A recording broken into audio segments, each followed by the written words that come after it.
Il ne peut en être autrement à la veille d'échéances si importantes pour notre pays.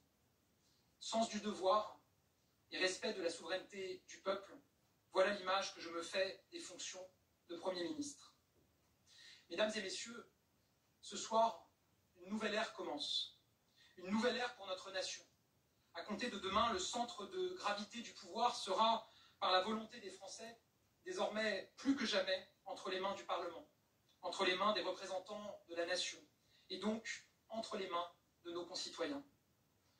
Notre responsabilité est immense. Je ne me résous pas, et ne me résoudrai jamais, à ce que l'offre politique soit scindée en 3 blocs, dont chacun cherche la disparition des 2 autres.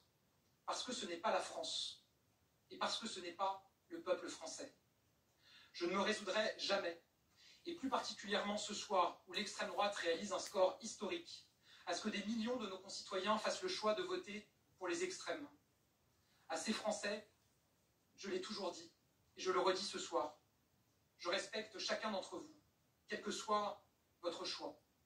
Car il n'y a pas plusieurs catégories de Français, ceux qui auraient raison et ceux qui auraient tort, ceux qui voteraient bien et ceux qui voteraient mal. Il y a des vies plus difficiles que d'autres, et ce sont ces vies que nous avons l'obligation de rendre meilleures. Là où je serai, j'aurai toujours le même objectif, apaiser, unir et agir.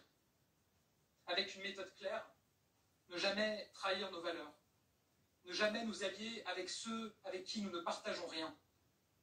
Une nouvelle ère commence aussi pour les valeurs que nos candidats ont incarnées. Il faudra inventer quelque chose de neuf, de grand, d'utile. Pour cela, nous devrons assumer de tout remettre en question.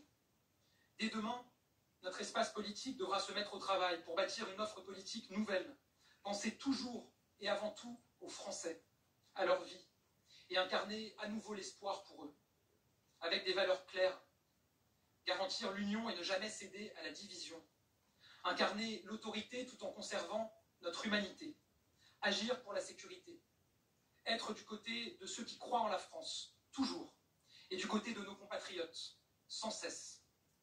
Dans cette aventure qui nous attend, celle de reprendre le flambeau de nos idéaux, je sais pouvoir compter sur le soutien de millions de Français qui refusent de voir nos valeurs disparaître. Je sais pouvoir compter sur nos députés nouvellement élus, qui m'ont dit combien nous devions changer pour répondre vraiment aux attentes qui parcourent notre pays. Toujours, nous refuserons de nous soumettre aux extrêmes, de laisser se déchirer le pays à force de nous débattre dans un chacun pour soi. Toujours, nous chercherons à apaiser face à ceux qui veulent que les esprits s'enflamment et font le jeu des populistes, des polémistes, des communautaristes. Toujours, nous chercherons à nous hisser à la hauteur de l'attente des Français. Toujours, nous resterons fidèles à nos valeurs. Mes chers compatriotes, montrons la grandeur et la force de notre pays. Montrons tout ce dont la France est capable. Montrons que nous sommes prêts à tout rebâtir, parce que nous sommes la France et que rien ne résiste au peuple français. Je vous remercie.